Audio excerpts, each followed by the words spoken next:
우리는 로마서를 보면서 세례가 무엇인지, 그리스도와 연합하는 것이 무엇인지를 보았습니다. 여러분, 그렇다면 그리스도인이 된다는 것은 무엇을 의미할까요? 여러분, 요즘은 그리스도인이라는 말을 잘 쓰지 않습니다. 여러분, 초대교회가 말씀을 전하고 이 예수를 믿는 사람들이 삶이 다르다라는 것을 세상 사람들이 인식하게 됐습니다. 그래서 그들이 그때부터 예수를 믿는 자를 그리스도인이다라고 말했습니다. 그런데 요즘은 그 말이 사라졌습니다.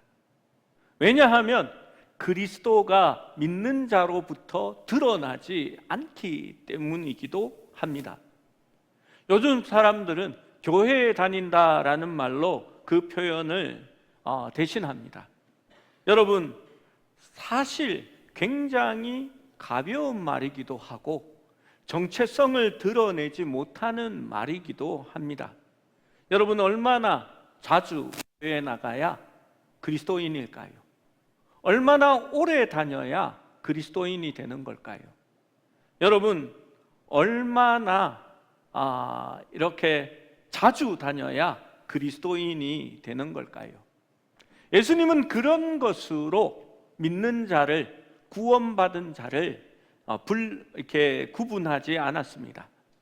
많은 사람들은 기독교를 단순히 도덕적으로 조금 착하게 살려고 노력하는 사람들, 혹은 천국에 가기 위하여 미리 가입해 놓는 보험처럼 생각합니다.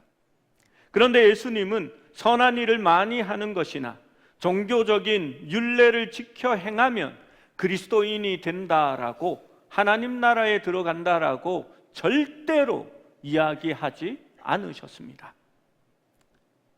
요한복음 3장 3절에는 예수님께서 이렇게 말씀하셨습니다.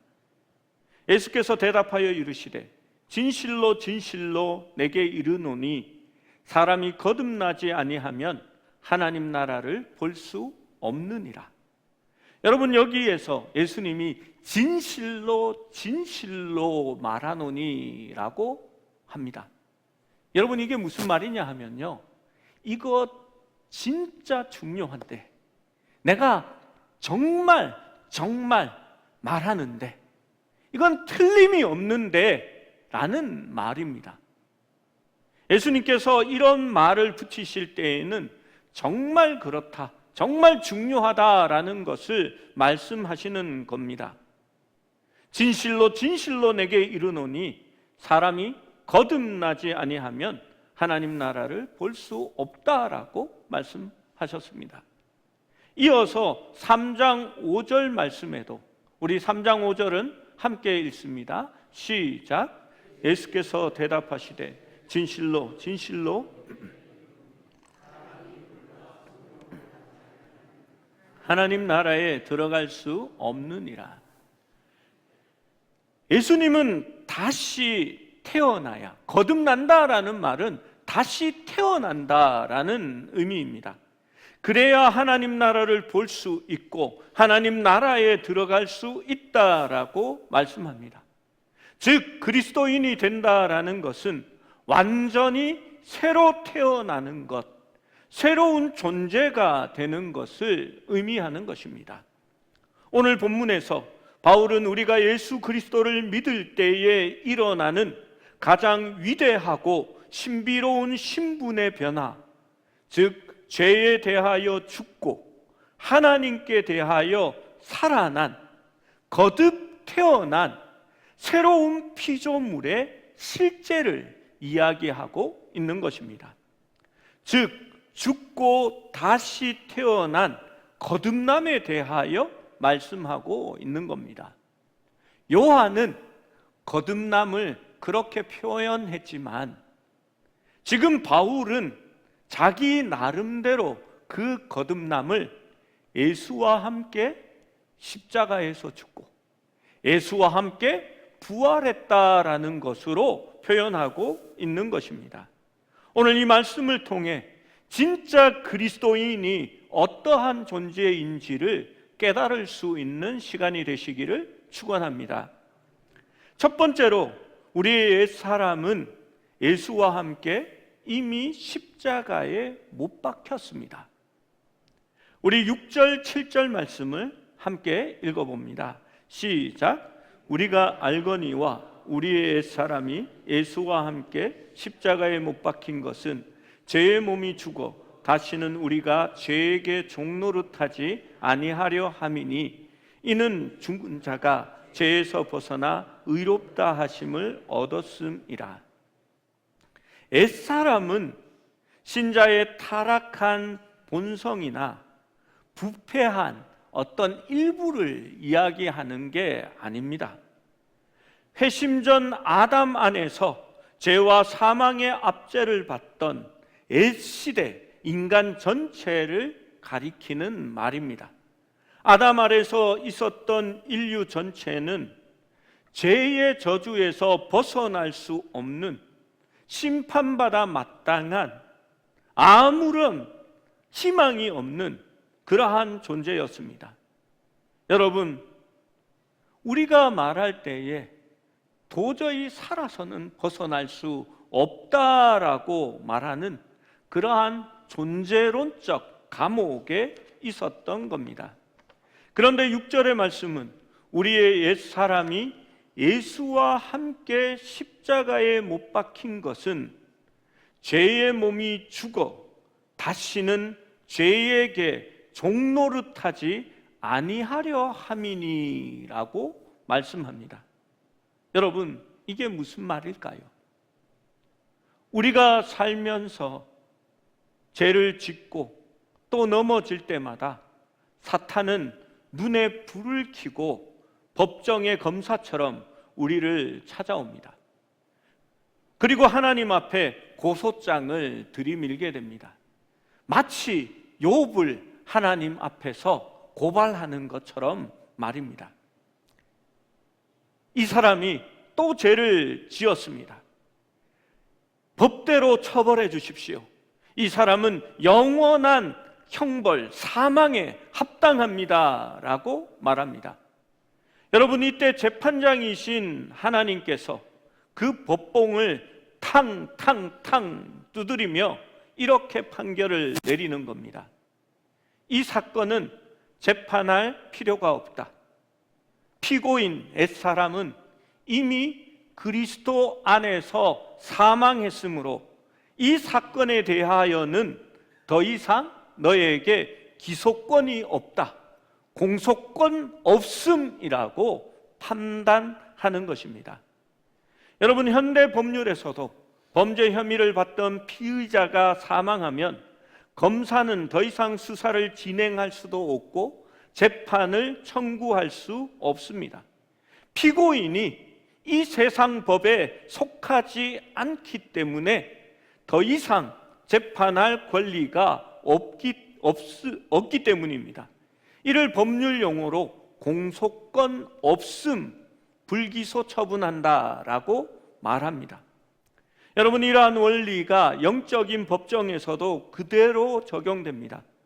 예수님께서 십자가에 못 박히실 때에 죄의 노예였던 우리의 옛사람도 함께 못 박혀 죽었습니다. 그래서 영적으로 우리는 옛사람에 대하여 사망 처리가 된 것입니다. 사탄이 우리의 죄를 들추어내어 우리를 다시 죄의 노예로 삼으려고 해도 법적으로 우리는 죄에 대하여 죽은 자가 되는 것입니다.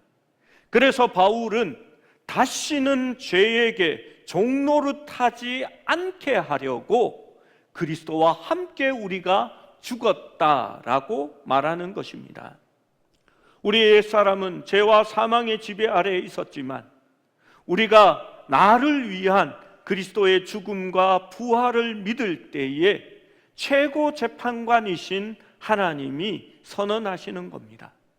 이 옛사람은 예수와 함께 십자가에서 죽었다라고 말입니다. 이제 죄와 죽음이라는 무서운 주인은 우리에게 이래라 저래라 명령할 권리를 잃어버린 겁니다. 우리는 이제 새로운 법, 세상으로 이주하게 된 것입니다. 다시 태어난 것입니다. 사도 바울은 이렇게 한탄했습니다. 오호라. 여러분, 오호라라는 말은 깊은 탄식을 이야기합니다. 누가 이 사망의 몸에서 나를 구원할꼬? 바울은 그 다음에 적시 얘기합니다. 그리스도 안에 있는 생명의 성령의 법이 죄와 사망의 법에서 우리를 구원하였느니라.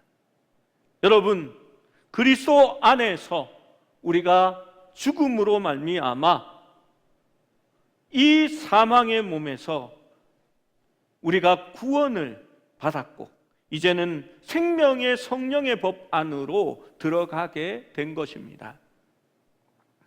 이 구원은 그냥 서류상으로만 바뀐 것으로 끝나지 않습니다.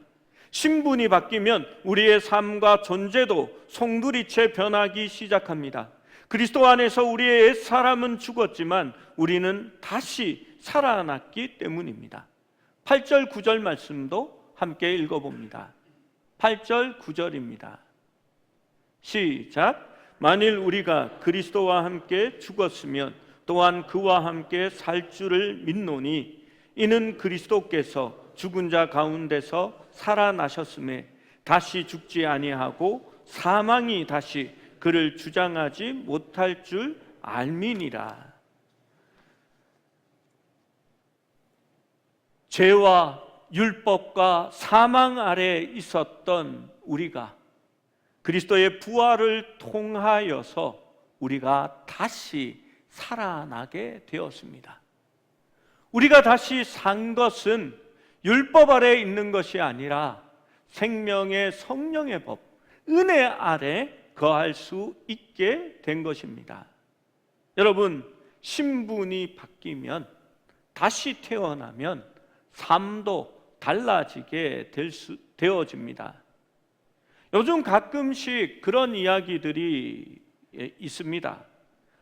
개사육장에 이렇게 거기서 새끼 때부터 키워진 개들이 있습니다. 이렇게 상황이 너무 열악합니다. 가면요 청결하지도 못하고 정말 더러운 것에서 제대로 먹지도 못하고 정말 사랑의 손길도 받아보지 못한 채 조그만한 우리에 갇혀서 그렇게 몇 년을 길러진 개들입니다. 요즘 동물 인권 단체들이 인권이 아니죠, 경권 단체들이 이렇게 구조를 해다가 임시보호소에 갖다 놓습니다. 여러분, 임시보호소에서 새로운 주인을 만나면 이제 구조를 받게 되는 거고요. 몇 달 동안 이렇게 입양되지 않으면 안락사 시키는 것으로 알고 있습니다. 누군가가 그곳에 가서 그 개가 너무 안타까워서 입양을 결정합니다. 그리고 집으로 데려갑니다. 좋은 사료를 주고 조금만 다가가면 어르렁거리고 피하려는 개에게, 눈도 맞추지 못하는 개에게 사랑을 심어주고 조금씩 조금씩 다가갑니다. 여러분, 분명히 그 개는 변합니다.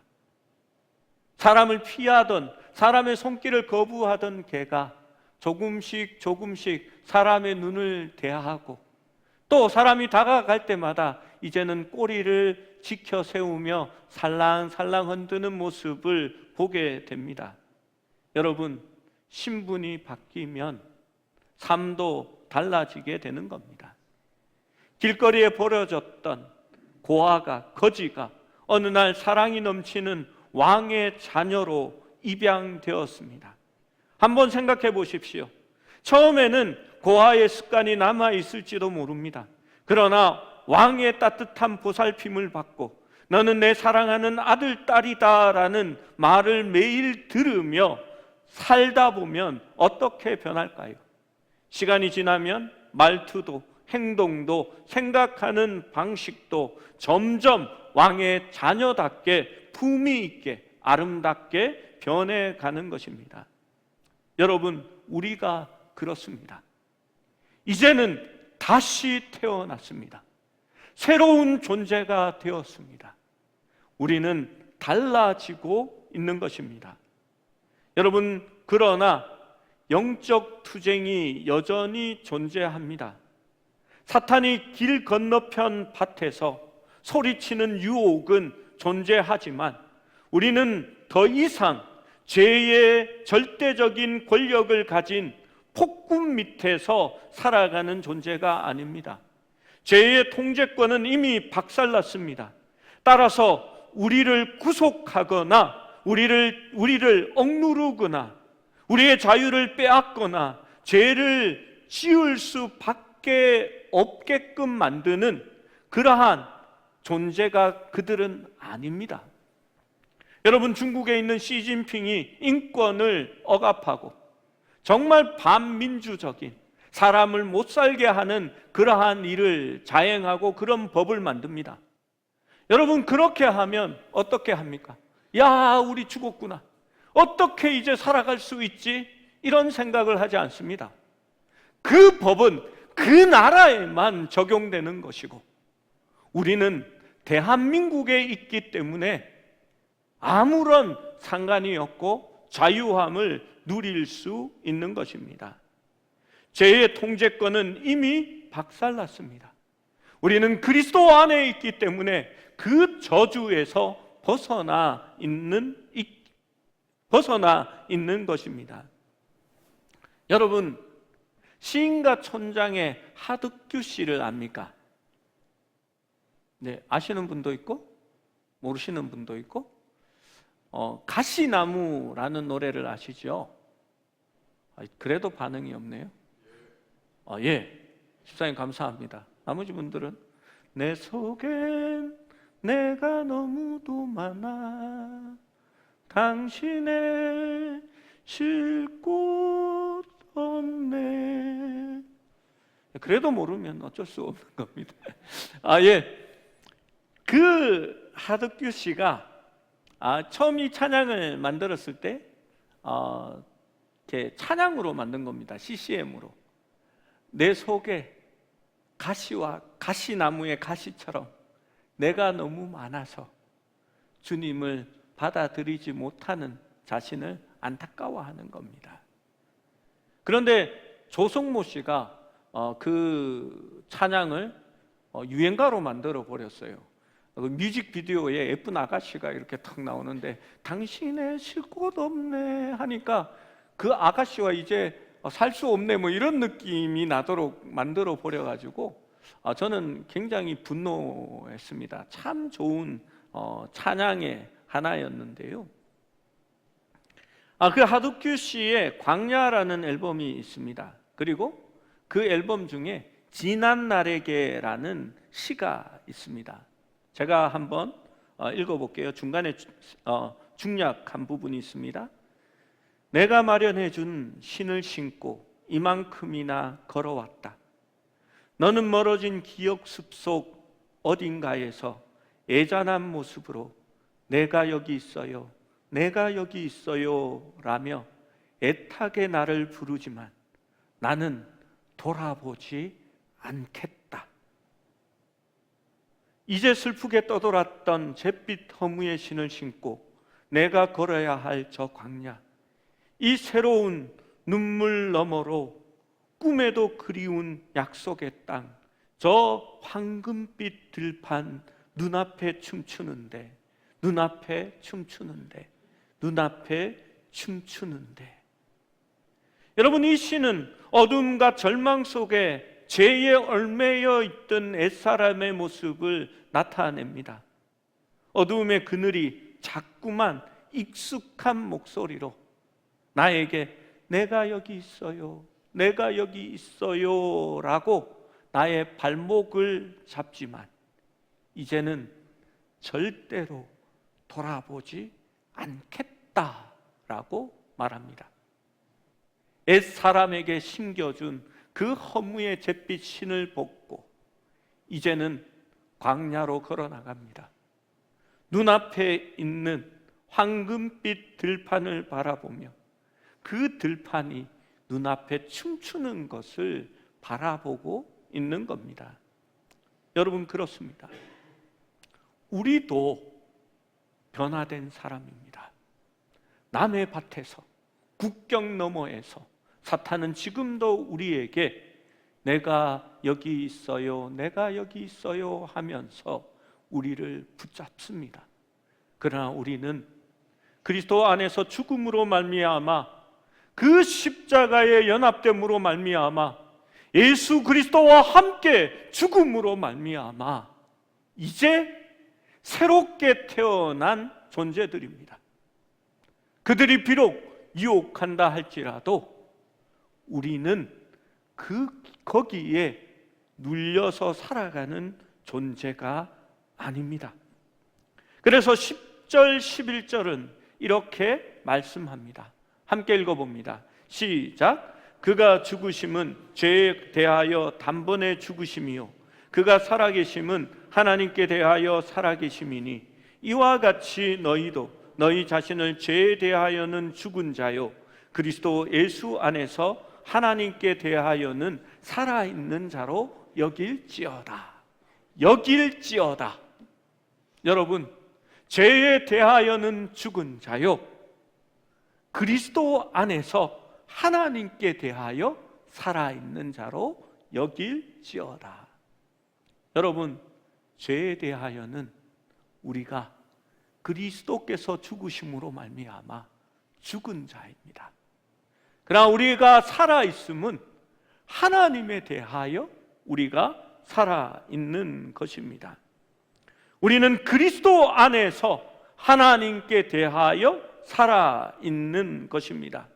그리스도의 부활은 하나님의 영광을 위해 살아가는 삶이며 하나님의 뜻과 목적을 수행할 수 있게 하는 새로운 권세를 부여받은 상태를 이야기하는 것입니다.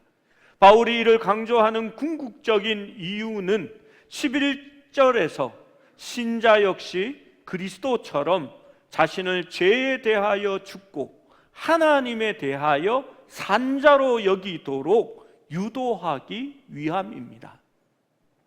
여기에서 정말 중요한, 놓치지 말아야 할 핵심이 있습니다.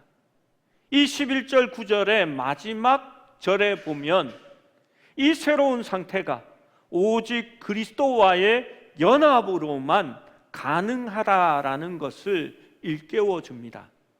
그리스도 예수 안에서만 하나님께 대하여 살아있는 것입니다. 여러분, 그리스도 예수 안에 있을 때에 우리가 죄의 권세에서 노임받고 여러분, 우리가 하나님께 대하여 살아갈 수 있고 승리할 수 있게 되는 것입니다. 여러분, 예전에 제가 부목사로 있을 때에 같이 성경 공부를 했던 한 이렇게 분이 밤에 전화를 하셨어요. 교인들이 밤 이렇게 10시 이럴 때 전화하면 이렇게 목사는 큰일 났다 이런 생각을 합니다. 왜냐하면 장내 났구나 이렇게 그런 생각을 하거든요.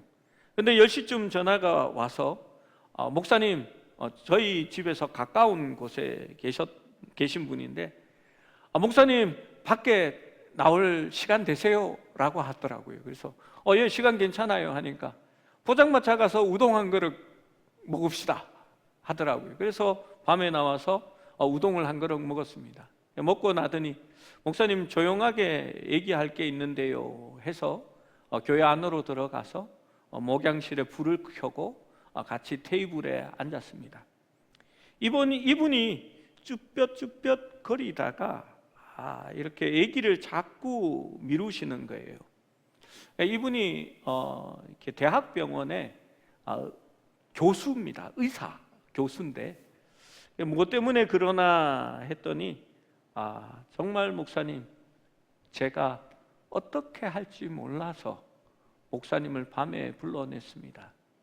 제가 목사님 오래전부터 밤에 자녀들과 아내 몰래 음란물을 보던 일을 계속하고 있고 오늘 밤에도 그 유혹 때문에 목사님께 밤에 전화를 걸어서 목사님 보러 간다라고 하고 나왔습니다 라고 얘기를 하셨습니다. 목사님, 정말 안 돼요.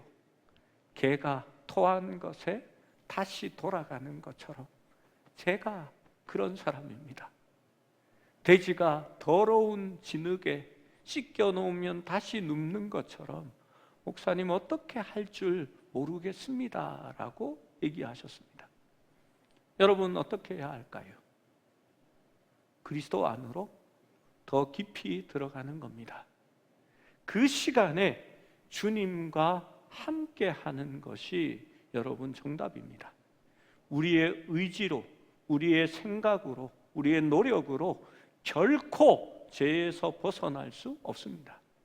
여러분, 우리가 죄의 몸을 벗어내고 그리스도 안으로 들어갈 때야만이 승리할 수 있는 겁니다. 제가 그분께 말씀드렸습니다. 그 시간에 매일 성경을 필사하든지 그 밤 시간에 큐티를 하십시오. 아침에 큐티하지 마시고 그 시간에 하십시오. 그러면 그 유혹에서 벗어날 수 있을 겁니다. 그런데 혼자 안 되시면 제가 밤에 모여서 큐티하는 분들을 엮어드리겠습니다. 그러면 밤에 나와서 교회에서 같이 큐티하십시오. 저도 거기에 있겠습니다 라고 말씀드렸습니다. 여러분, 죄를 이기는 방법은 내가 노력하는 것이 아니라 주님께 더 가까이, 더 깊이 들어갈 때야만이 가능한 것입니다. 여러분, 4절에서 10절까지 반복된 그리스도와 함께라는 표현이 우리가 과거 십자가에서 주님과 함께한 구속사적인 그 사건을 뜻한다면 오늘 11절에 그리스도 안에서라는 말은 죄에 대하여 죽고 하나님에 대하여 살아있는 지속적인 관계를 이야기하는 겁니다. 오직 믿음으로 말미암아 그리스도와 연합할 때야만이 죄를 정복하는 새 삶의 실제를 경험하고 살아갈 수 있는 겁니다. 여러분, 우리의 존재는 과거에 일그러진 그러한 존재가 아닙니다. 우리는 마치 죽어가다가 온몸이 썩어지다가 갑자기 치료받은 그런 좀비와 같은 존재가 아닙니다. 요즘 그런 영화들이 많이 나오더라고요. 좀비가 되어가다가 치료받아서 이렇게 너덜너덜해져서 이렇게 살아나와가지고 살 좀 더 툭 떨어지고 다시 갖다 붙이고. 여러분, 그렇게 예수를 믿는 존재가 아니라는 말입니다. 우리는 새로운 피조물로 다시 태어났습니다. 여러분, 이제 우리는 새롭게 사는 삶을 사는데 하나님께 대하여 사는 것입니다. 여러분, 그리스도 안에 있는다라는 것이 어떠할까요? 그냥 관념적으로 내가 그리스도 예수 안에 있어 라는 말이 아닙니다. 여러분, 구약의 표현은 이것을 명확하게 합니다. 시편 1편은 시편 전체의 표제입니다. 복 있는 사람이 어떠한 사람인지를 시편은 노래합니다. 여러분, 거기에서 무엇라고 노래합니까? 복 있는 사람은 주야로 여호와의 율법을 묵상하는 자로다. 여러분, 신약적인 표현으로 바꾸어 말하면 어떤 표현일까요? 주야로 그리스도 안에 있는 사람이다 라는 말입니다. 여러분, 여호수아가 이제 끝이 났구나, 나는 아무것도 할 수 없는 부족한 지도자인데, 모세와 같이 기적을 행하는 사람도 아닌데 이 백성을 이끌고 가나안으로 가서 어떻게 승리할 수 있을까라는 걱정을 할 때에 하나님은 친히 여호수아에게 찾아오십니다. 여러분, 어떤 비결을 알려주셨을까요? F15라도 띄워주셨을까요? 아니요. 하나님께서는 여호수아에게 말씀하셨습니다. 이 율법책을 떠나지 말며 주야로 그것을 묵상하고 그 가운데 기록된 대로 다 지켜 행하라. 그리하면 내가 너와 함께 하겠고 내 길이 형통하리니 내가 어디로 가든지 너와 함께 할 것이다 라고 말씀하셨습니다. 여러분, 주님 안에 거한다라는 것은 단순히 관념적인 것이 아니라 우리가 주님의 말씀을 묵상하고 그 안에 거하며 하나님 앞에 예배하기를 힘쓰는, 하나님을 위하여 사는 삶을 이야기하는 것입니다. 여러분, 신앙생활에 있어서 특별한 비결은 없습니다. 그리스도 안에 거하고 성령님과 함께 동행하며 그 음성에 민감하여 살아가는 것이 참된 신앙생활입니다. 여러분, 왜 큐티하라고 할까요? 왜 그것을 나누라고 할까요? 우리의 삶이 그리스도 안에 있는 것을 날마다 점검하는 겁니다. 날마다 말씀을 묵상하는 시간을 두는 겁니다. 왜 기독교가 몇천 년 동안 수요일 날 다시 모여서 예배하는 전통을 만들었을까요? 일주일에 한 번 예배 드리는 것으로 주님 안에 거하기가 쉽지 않다라고 생각했기 때문입니다. 그래서 수요 예배를 전통으로 만들었습니다. 그리고 모여서 예배하는 것에 힘썼습니다. 그것으로 말미암아서 좀 더 주님 안에 거하고자 하고 주님 안에 가까이 다가가기를 원했던 것입니다. 여러분, 그러나 말세가 다가오면 모이기를 피하는 자들의 습관과 같이 모든 모임들이, 주님 안에 거하려고 했던 모든 노력들이 점차 허물어져 갈 것입니다. 여러분, 그러나 그때가 올 때에 우리는 더욱 열심히 하나님 안에 모이고 하나님의 말씀을 묵상하고 그것을 나누는 것에 힘쓸 수 있어야 하는 것입니다. 여러분, 우리는 그리스도 안에서 새로운 피조물입니다. 우리가 이제 새로운 피조물로 사는 것은 하나님께 대하여 사는 것입니다. 예배하기 힘쓰고 주님을 기쁘시게 하고 그의 뜻을 행하고 하나님께 영광을 돌리기 위해서 사는 삶 말입니다. 먹으나 굶으나 살아있으나 죽으나 주님 안에서 하나님께 대하여 살아가는 여러분이 되시기를 주님의 이름으로 간절히 축원합니다.